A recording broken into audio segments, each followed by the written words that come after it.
من وصل الغواني وتزلزل.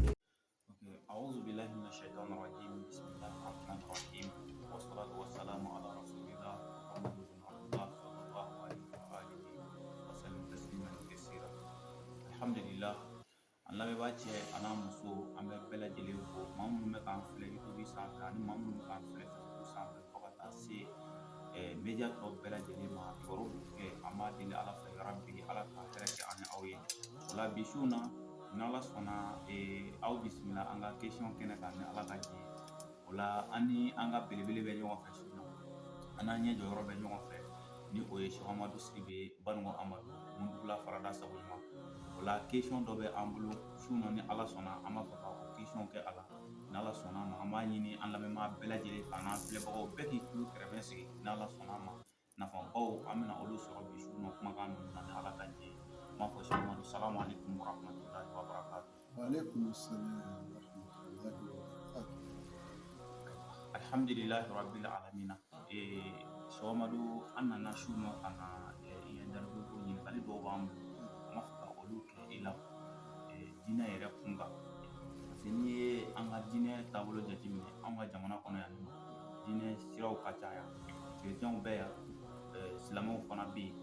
O la an bɛ ka gun wagati dɔ la sisan ni o ye kerecɛnw ka fɛti Noël ani 31. An kɔni an b'a fɛ ka ɲininkali kɛ ni a sɔrɔ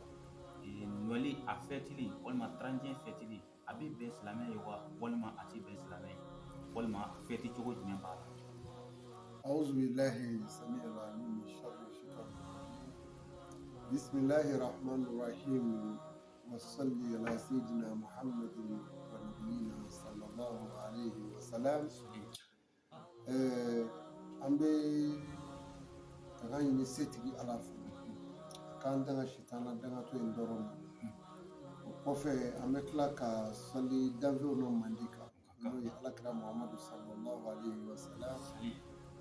An b'a ɲini Ala fɛ an bɛna minnu bɔ an da Ala k'a bɛɛ kɛ Ala ta ye. Ala kana kɛ an hakilina ta dama ye. Ala kana kɛ mɔgɔw fana hakili ta dama ye. Ala k'a kɛ Ala ta ye. I ye ɲininka ko 30 ko yala ko a fɛtili bɛ don walima bon k'a sɔrɔ kerecɛnw ye an sigi mɔgɔw ye kosɛbɛ. Kerecɛnw ye an sigi mɔgɔw ye. Alakiraba Muhamadu sallallahu alaihi wa sallam a ye fɛn minnu kɛ o de kama kuranɛ haya bɛ nana ye ko Alakira cira anw ma ladegeli ko ɲuman. An ma Alakiraba Muhamadu an ma sɔrɔ kerecɛnw ka fɛti yɔrɔ la n'o ye Noël walima 31 an b'o ye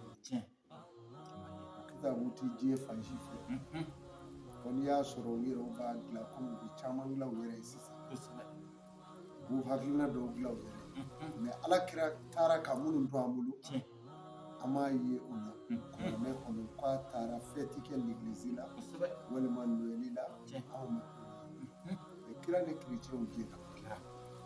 Kira ni kerecɛnw jɛra kerecɛnw ye ɲɛni kɛ a ye silamɛya yɛrɛ la u ye ɲɛni k'a ye dɔw bɛna fɔ silamɛya la awɔ silamɛya yɛrɛ la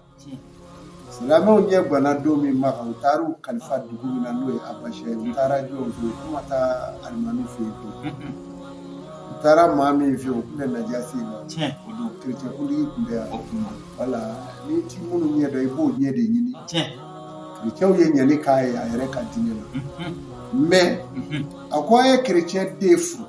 o kɔrɔ ye k'a furu k'a bɔ sira in kan k'a bila silamɛya sira kan. A fɔra ko ale ma ko alijinɛ bɛna sɔrɔ sira min kan a fɔra Isa ye ko alijinɛ bɛna sɔrɔ sira min kan o de ye Mamadu ka sira ye sallallahu alaihi wa sallam. Donc a fɔra a ye kerecɛn den furu a ye kerecɛn den kisi o de kama o don furu la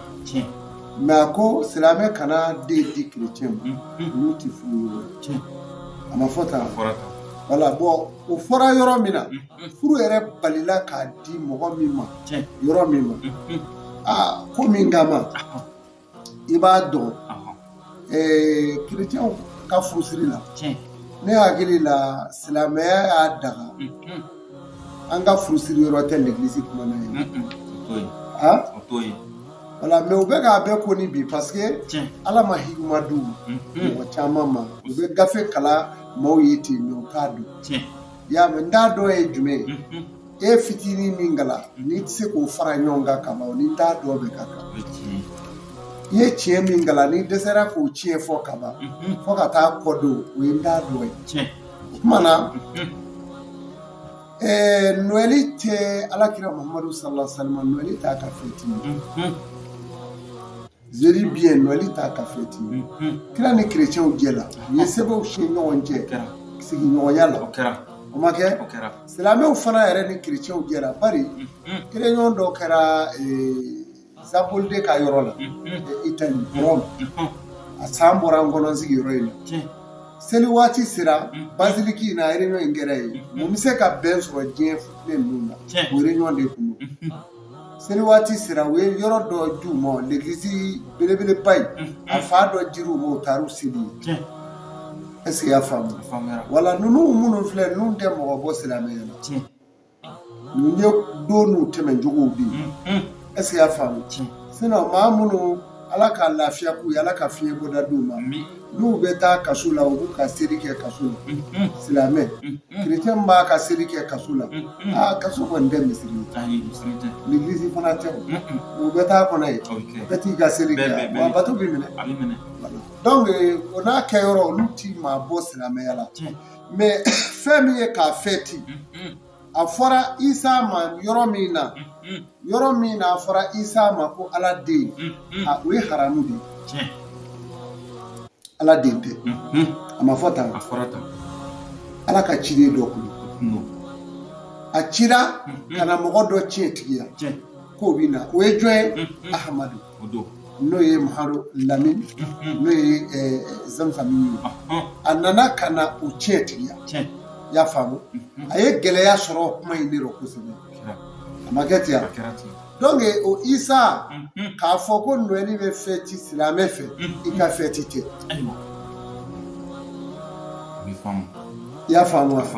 ka foko tranje tubabu sanyalama na kera sanyalamana ubibe tubabu ka sa iga datu bala amin ne sanga datu tala wala bo yara mali bise ko kalamo mais na ko ngera chrétien feti ke ka feti ya fama fo silame ka mishi sa serinjeni na kalofa kakla ka mishi sa seribala ko fa walilaya kakla ka mishi sa Noël la ki ko fa me yere negewo yere nege ma bina ka bela itsika ka bela itsika ke abedu ngonote mala do ala kira ka silameya hotel Noël feti kira ka silameya o 30 feti no oluti kilini mo ibe mina pruke baka do ala ikatwala ya famu donc qui sont fondés pour dire aywa من وصل الغواني وتزلزل